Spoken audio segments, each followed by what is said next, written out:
इसको भी आप लोगों को देखना होगा। घरों में ये समस्याएं मैं देख रहा हूँ, वो छोटे में वो अगर आप उसको रोक देंगे तो देखेंगे कि वो समस्या जो है बड़ी नहीं होगी। सरकार ने बहुत अच्छी व्यवस्था की है। हर थाने में महिला हेल्प डेस्क लगाया गया है। अगर महिला की समस्या है तो हो सकता है पुरुष पदाधिकारी के सामने वो खुल के ना बात करे, असहज महसूस करे। हो सकता है उसका कुछ पर्सनल मैटर हो, वो पुरुष के सामने पूरा खोल के नहीं बात कर सकती है।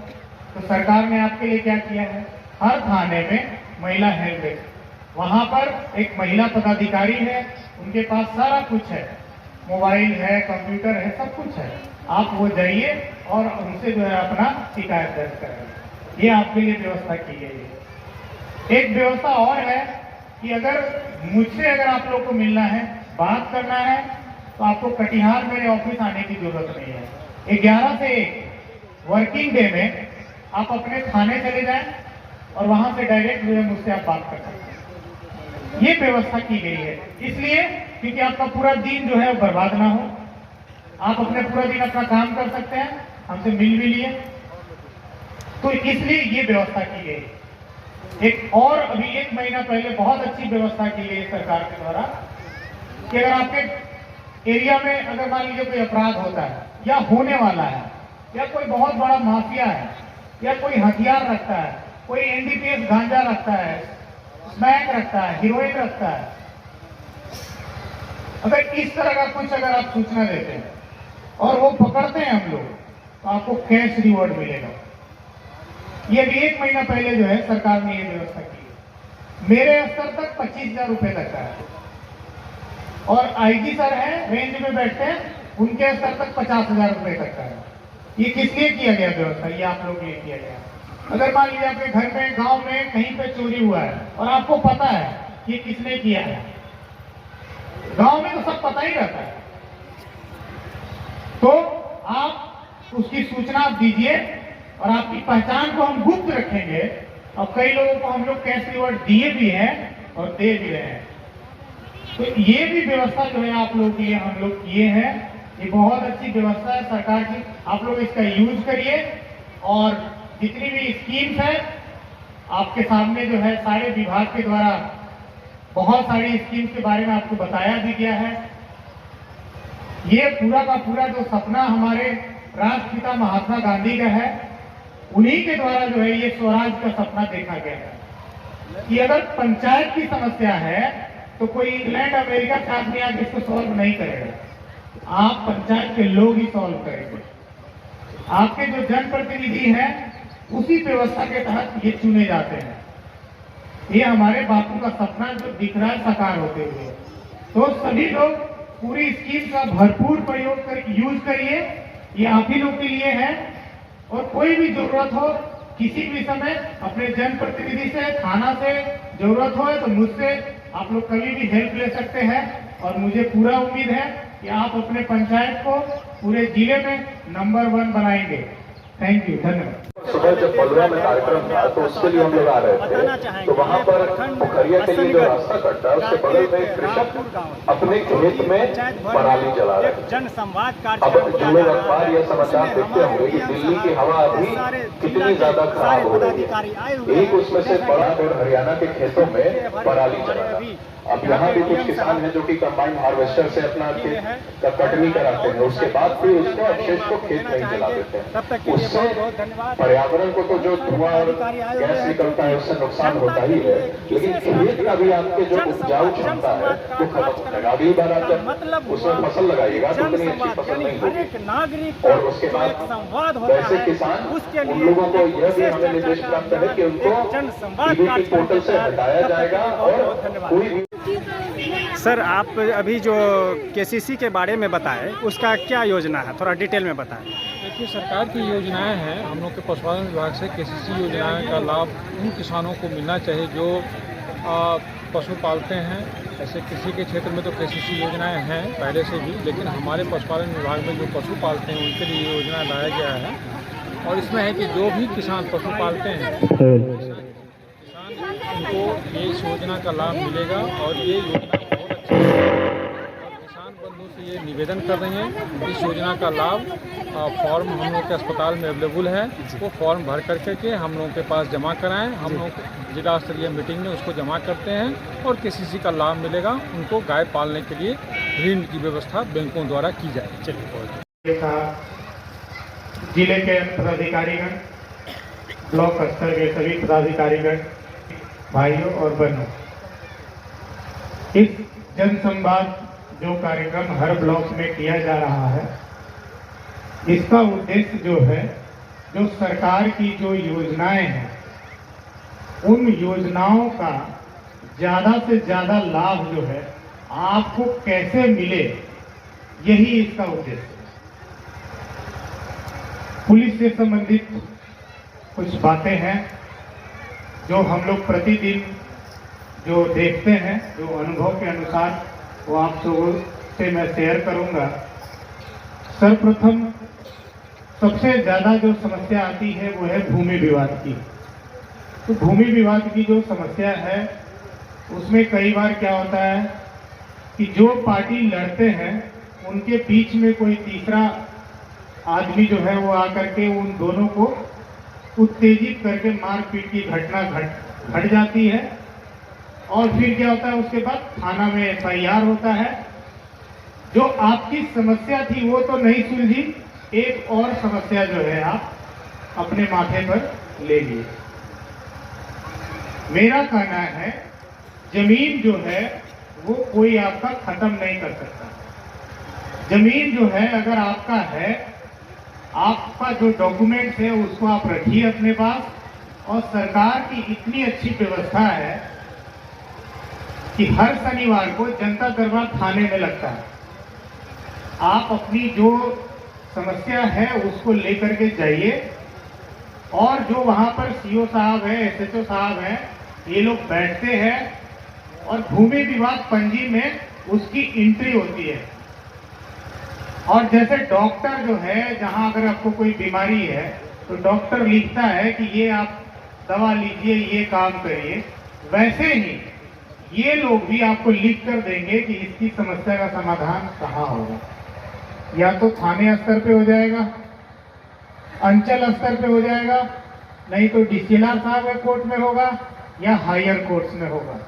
लेकिन इसको लड़के इस संबंधित आपको लड़ने की कोई जरूरत नहीं है, मारपीट करने की कोई जरूरत नहीं है। हो सकता है थोड़ा समय ज़्यादा लगे, लेकिन आपकी लड़ाई जो है कानूनी तरीके से आप लड़ेंगे तो आप खुद जीतेंगे। दूसरी जो समस्या है वो महिलाओं से संबंधित समस्या है। आजकल मैं देखता हूँ डोमेस्टिक वायलेंस बहुत ज़्यादा होता है। ये समस्या का समाधान कहाँ हो सकता है? इस समस्या का समाधान भी आप लोग के हाथ में है। आप जो है घर में अपने बेटे को या अपने पोते का ब्याह करके बहू को घर में लाते हैं और फिर उसको जो है टॉर्चर करते हैं, दहेज मांगते हैं, दोबारा दहेज मांगते हैं और उसको भिन्न भिन्न प्रकार का यातनाएं जो उसको देते हैं। तो जब आपने उसको अपने घर में लेके आए ब्याह करके, आप उसको अपनी बेटी का ही प्रेम उसको दीजिए, उसको मानिए कि वो आपकी बेटी है। ये समस्या जो है देखिएगा 90% समस्या ये सॉल्व हो जाएगी। ये मिसअंडरस्टैंडिंग की समस्या है। इसमें क्या होता है, वो महिला जो है परेशान होकर के वो थाना जाती है और पूरे परिवार का नाम देती है केस में। कई लोग जो है मुस्कुरा रहे हैं, हमको लग रहा है हो सकता है फेस किए हो इस समस्या को, और वो पूरा फैमिली का जो है उसमें नाम दे देती है। तो उसमें परेशानी क्या होती है, अब आप लोग कहते हैं कि सर वो तो हम थे ही नहीं, वो तो वहां रहते ही नहीं है। तो महिलाओं के लिए कानून बहुत सख्त है। आप रहते नहीं हैं, फिर भी उसमें मानसिक प्रताड़ना भी है। मतलब आप दूर से भी उसको फोन पर या किसी और माध्यम से उसको प्रताड़ित कर सकते हैं, फिर भी आप पर केस शुरू होगा और आप जेल जाएंगे और आप पर चार्जशीट होगा। तो ये भी समस्या जो है हम लोग घर में इसको दूर कर सकते हैं। इसमें हम सभी लोग को सामाजिक स्तर पर, परिवार के स्तर पर एक पूरे का पूरा मुहिम आप लोगों को चलाना चाहिए कि इस तरह का कोई भी समस्या हो, गांव में ही उसका सॉल्यूशन आप लोग कर दीजिए। जितने जनप्रतिनिधि लोग हैं, इन लोगों को भी बढ़ चढ़ के ऐसा अगर कोई समस्या आता है तो वहीं बैठ करके उस समस्या का समाधान ये लोग करते हैं।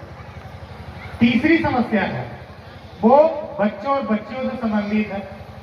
ये भी समस्या हम देखते हैं आज के समय में बढ़ रही है। छोटा बच्चा है, बच्ची है, वो एक उम्र के बाद वो आपका बात नहीं मानता है और कभी कभी तो ऐसा कर लेता है कि वो किसी के साथ भाग जाता है। फिर आप भी परेशान, लड़की का माँ बाप भी परेशान और लड़का का माँ भी परेशान।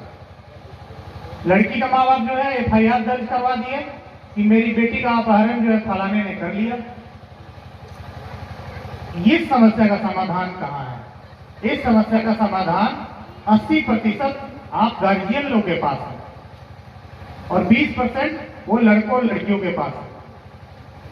आप अपने घर में बच्चों को देखिए, बच्चियों को देखिए, उनसे पूछिए कि जब मैंने तुम्हें मोबाइल खरीद कर नहीं दिया तो ये किसने दिया तुम्हें मोबाइल?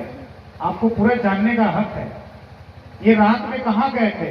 अपने बेटे से पूछिए उससे, इतना लेट क्यों हुआ? ये मोटरसाइकिल से कौन लड़का आया तुमको लेकर के? अरे उसके हाथ में तो हथियार भी है। तो ये जब आप उसको कंट्रोल करेंगे शुरू से, आप देखेंगे कि बड़ी घटना नहीं घटेगी।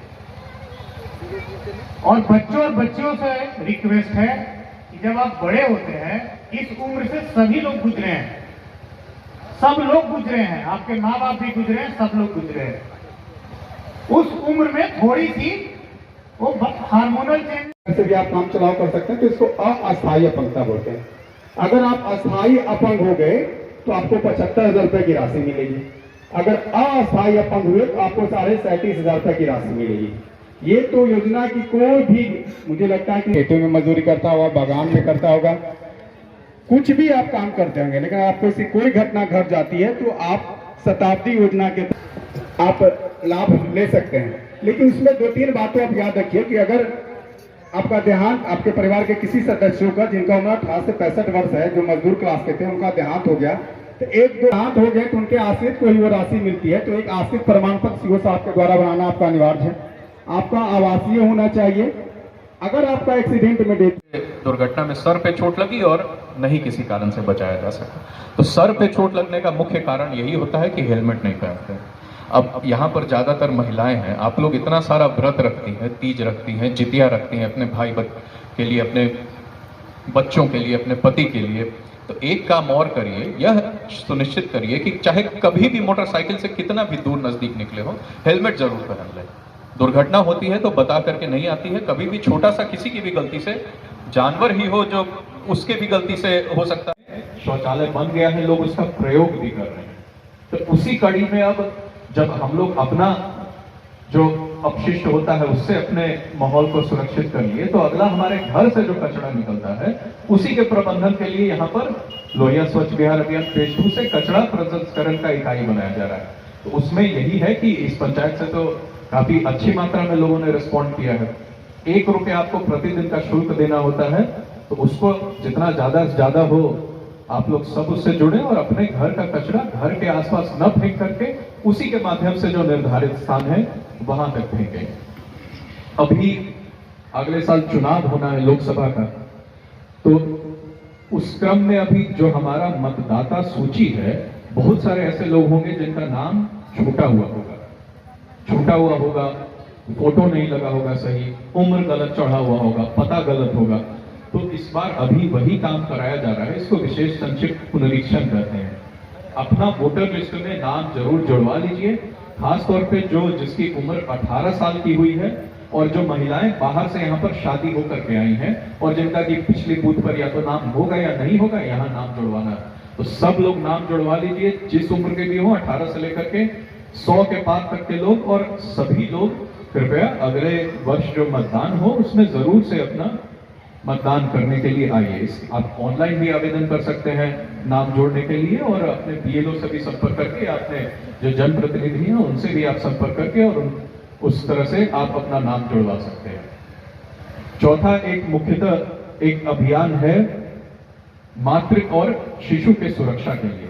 उसके लिए सिविल सर्जन साहब ने आपको विस्तार से बताया। आपके नजदीकी सबसे अतिरिक्त प्राथमिक स्वास्थ्य केंद्र पोखरिया है, वहां पर जब भी 9 और 21 तारीख को शिविर लगाया जाए तो जितनी भी गर्भवती या धात्री महिलाएं हैं वो निश्चित रूप से जाएं, अपने और अपने शिशु की स्वास्थ्य की जांच जरूर करा लीजिए। बीपी कैसा है, हेमोग्लोबिन कितना है, डायबिटीज तो नहीं है, और भी जो भी गंभीर तरह की समस्या हो, ताकि या तो प्रसव के समय या जन्म के बच्चे के जन्म के बाद उसको कोई भी गंभीर बीमारी नहीं हो। शिक्षा के क्षेत्र में उसी तरह से आप लोग, अब हर पंचायत में एक हाई स्कूल है, लोग देखे होंगे अभी कुछ दिनों पहले लगभग 2300 से ऊपर टीचर की नियुक्ति जिला में की गई है। तो सभी विद्यालयों में पर्याप्त संख्या में शिक्षक उपलब्ध करा दिए गए हैं। अब आपका काम है कि अपने बच्चे को ससमय स्कूल भेजिए, टाइम से भेजिए, और स्कूल में जाकर के अपने शिक्षक से मिलते रहिए कि आपका बच्चा कैसा कर रहा है क्लास में। आपको जितना भी समझ में आता हो, लेकिन एक बार उसको घर आने पर पूछिए जरूर कि आज क्या क्या पढ़ाई हुआ बताओ, और पढ़ने बैठने का आदत लगाइए। आपका गार्जियनशिप नहीं रहेगा तो केवल स्कूल में ही पढ़ करके, अब तो हर एक बच्चा अच्छा करता है, स्कूल में तो सभी को समान रूप से पढ़ाया जा रहा है, तो कोई बच्चा कितना अच्छा करता है ये इसी पर निर्भर करता है कि घर जाने के बाद उसके माँ बाप उसको कितनी देर तक बैठा करके पढ़ाते हैं, चेक करते हैं कि होमवर्क मिला है कि नहीं मिला है। नहीं मिला है आप जाकर के स्कूल में पूछिए कि हमारे बच्चा को होमवर्क काहे नहीं देते हैं, घर में जाता है तो कुछ उसको टास्क ही नहीं रहता है, कुछ लेके बैठता ही नहीं है। इसके लिए सभी स्कूल में प्राइमरी के क्लास में शिक्षक अभिभावक संगोष्ठी होती है, यानी आप लोगों को बुलाया जाता है, टीचर भी आपको बताते हैं, प्रिंसिपल साहब बताते हैं कि बच्चा कैसा वहां पर कर रहा है। तो उसमें अपने बच्चे की पढ़ाई लिखाई को नियमित रूप से पूछताछ करते रहिए। कृषि, यहाँ पर अधिकांश लोग कृषक ही होंगे, उसमें अभी भी कुछ लोग ऐसे हैं जिन्होंने अपना आधार सीडिंग नहीं कराया है, अपना जो डीबीटी हुआ है उनका कृषि विभाग में, और अकाउंट का KYC नहीं कराया है। तो इसमें जो एक प्रधानमंत्री किसान सम्मान निधि योजना की राशि जाती है वो आपके खाते में नहीं जा सकेगी, तो उसमें अपना आधार सीडिंग करा लीजिए। इसके लिए आपके पंचायत के जो कृषि सलाहकार हैं और कृषि समन्वयक, इन लोगों को नोडल बनाया गया है, तो उनके माध्यम से अपना अकाउंट अपडेट जरूर करवा लीजिएगा। उसी तरह से राशन कार्ड में अगर किसी का आधार सीडिंग छूटा हुआ है तो वैसा सभी राशन कार्ड बंद करा दिया जाएगा। देखिए, बहुत लोगों के मन में होता है कि आधार हम देंगे उससे कुछ हमारे साथ घपला कर लेगा, हमारा कुछ पैसा निकालेगा। तो सरकारी योजना में किसी गैर सरकारी व्यक्ति को आप आधार देने के पहले उससे ये सब जरूर जांच पड़ताल करें। लेकिन सरकारी योजना में आधार इसलिए रखा जा रहा है ताकि आपके नाम पर कोई और नहीं उसका लाभ उठा सके, कि आपका नाम है इसमें कि आपको लाभ दिया गया है, इतना रुपए की राशि दी गई है और गया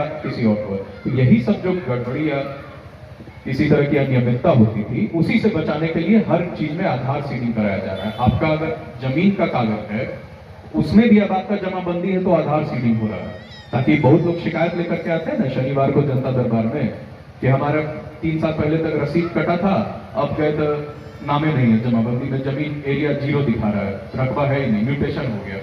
तो जब आपका आधार सीडिंग रहेगा तो बिना आपके सहमति के, बिना आपके मोबाइल में OTP गए हुए वो काम नहीं कराया जा सकेगा। तो जिस भी योजना में आपके आधार की मांग की जा रही है वहां पर आप निश्चित रूप से उसको करा लीजिए, अन्यथा थोड़े समय का मोहलत देते हुए वो सब जैसे जो नॉन आधार सीडिंग वाले हैं उन सबको बंद कर दिया जाएगा।